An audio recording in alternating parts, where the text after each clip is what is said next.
Nós já falamos aqui sobre a questão de ser prolixo, de falar e não chegar a lugar nenhum.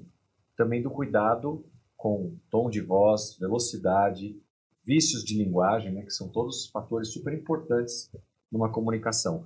A gesticulação, né, o corpo fala, né? A sua linguagem corporal, que é muito importante. E tem um outro aspecto da comunicação que também se fala muito, inclusive a gente vê muito treinamento, formação em relação à comunicação não violenta, porque tem muitas pessoas que não sabem, mas estão usando uma comunicação não violenta.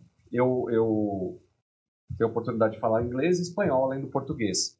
E uma vez eu recebi um feedback de uma pessoa da Espanha, que falou para mim assim: Marcelo, eu não sei se é natural para vocês em português, mas a forma como você fala tal coisa em espanhol está soando para os espanhóis agressivo. Nossa. Olha que interessante. Olha só.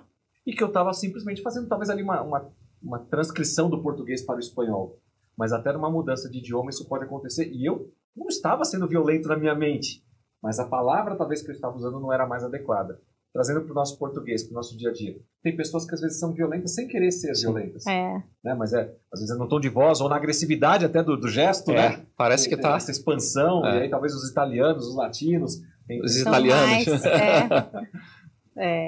Sabe que isso que você falou, da questão da comunicação, e a gente falou aqui de uma comunicação onde eu estou falando e a voz está saindo pela minha boca.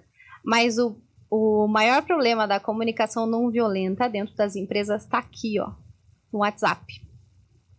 Entre a comunicação, aprender comunicação não violenta entre colaboradores e aprender a comunicação não violenta entre você e o seu cliente. Então, é um cuidado que a gente tem que ter também, porque às vezes você tem uma linguagem, uma forma em que você conversa com as pessoas mais próximas e que você usa gírias, que você usa cortando as palavras e usa só o começo, o para, usa o pra e assim por diante. E acaba ficando uma coisa tão automática porque é na mesma rede social ali. E quando você vai conversar com uma outra pessoa, você acaba na rapidez falando da mesma forma.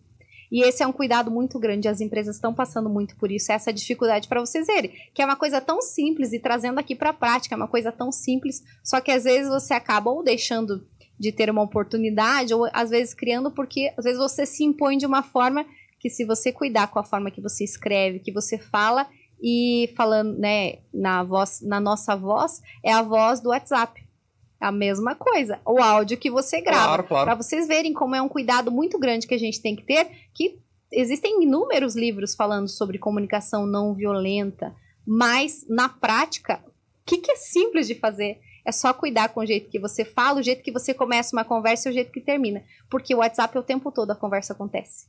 Então, você deu bom dia pela manhã e você não vai conversar com a pessoa à tarde, vai dar boa tarde, porque você já falou com ela pela manhã. É um exemplo isso dentro de empresas e para clientes. Olha só que E o que acontece? Isso. Eu tô aqui fazendo um meia-culpa, porque eu vivo falando com as pessoas e acho que eu não dou nem um bom dia. Porque eu já conversei com ela ontem à noite, então parece que essa conversa nunca terminou. Então, por que eu tenho que saudar de novo? Então, para você ver que é a dificuldade de grandes empresas de conseguir trabalhar essa comunicação não violenta. Dentro dos treinamentos que eu dou, que é o Comunica Mais, eu trabalho muito dentro dessa trilha. E a dificuldade maior sempre aparece na questão do WhatsApp. WhatsApp e aí depois e-mails. Só que o e-mail já vem por um histórico de ser mais formal. Então, por exemplo, é claro que você não vai conversar com a pessoa pela manhã, depois do almoço e à noite, e toda vez falar bom dia, boa tarde, boa noite. Mas, dependendo de quem seja a pessoa, seria interessante fazer isso. Por quê? Porque você está começando uma nova conversa. Não é um chat que você deixa aberto ali o tempo todo. E a pessoa já passou por ali, já está em outro momento, já está fazendo outra coisa, e às vezes você vem com outro assunto. Se é o mesmo assunto, é como se você estivesse continuando a conversa. Você não consegue falar aqui só um minutinho, daqui a pouco a gente conversa, desliga e fala. Então, como eu estava te falando, é diferente de você conversar, desligar. E para vocês verem que são coisas simples que podem nos transformar numa comunicação que a gente consiga liderar e ensinar para as pessoas sem precisar falar demais.